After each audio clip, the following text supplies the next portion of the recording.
Welcome to Weir Reading Virtual Storytime for April 28th, 2025, Part 2. Today's theme is birds. A Home for Bird by Philip C. Stead. Vernon was out foraging for interesting things when he found Bird.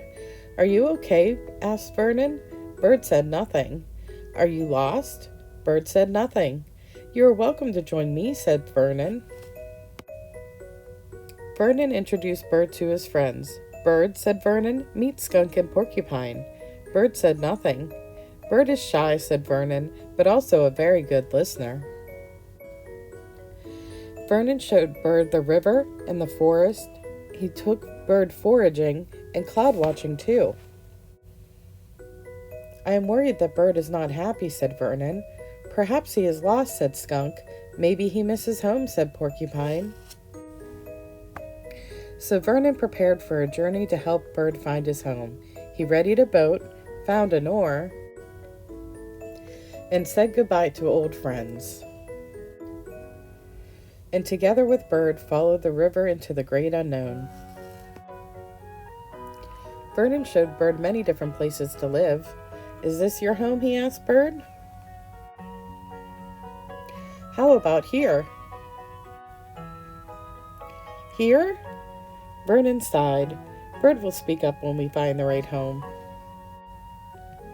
But no matter how many places they tried, Bird said nothing, and Vernon was sad. But Vernon was a determined friend, and with a little help, he and Bird followed the wind. "I hope this is a good idea," said Vernon. Bird said nothing. "Bird is very brave," thought Vernon. Having traveled a long way, the two friends came to rest. "Hello," said Vernon to a kind stranger. "I think we are lost." The stranger pointed the way to a house a little further down the road. "I am so tired," said Vernon. Bird said nothing. "Bird is tired too," thought Vernon. "Maybe we'll stop for the night." Together, Vernon and Bird slid down the curtain, introduced themselves to new friends, and climbed up to the little house on the wall. "This home is in need of repair," thought Vernon, carefully placing the door back on its hinges. "I hope Bird doesn't mind." He put Bird to bed upstairs, put himself to bed downstairs, and fell asleep to a gentle sound. Tick-tock, tick-tock, tick-tock. Vernon awoke with the morning light. He liked this house and the cheerful sounds it made. "I wonder if Bird likes it too," thought Vernon. And Bird said, "Cuckoo, cuckoo, cuckoo, cuckoo, cuckoo, cuckoo." And Vernon was happy. The end.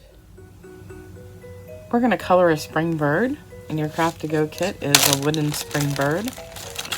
Looks just like that.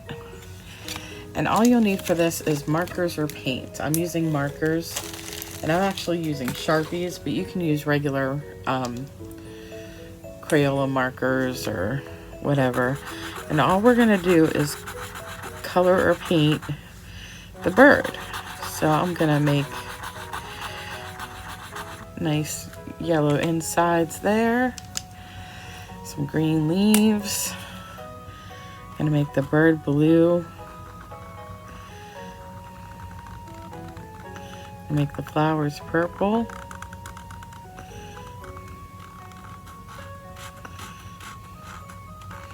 so I'm gonna go ahead and turn the camera off so I can color this. I'm sure you guys don't want to watch me color this whole thing. And I'll come back and show you how it looks when it's done. Okay, I finished coloring it, and that's what it looks like. The marker for the flowers looked purple, but it was actually kind of a fuchsia, so I think that turned out even prettier. So I'm really excited about my little bird.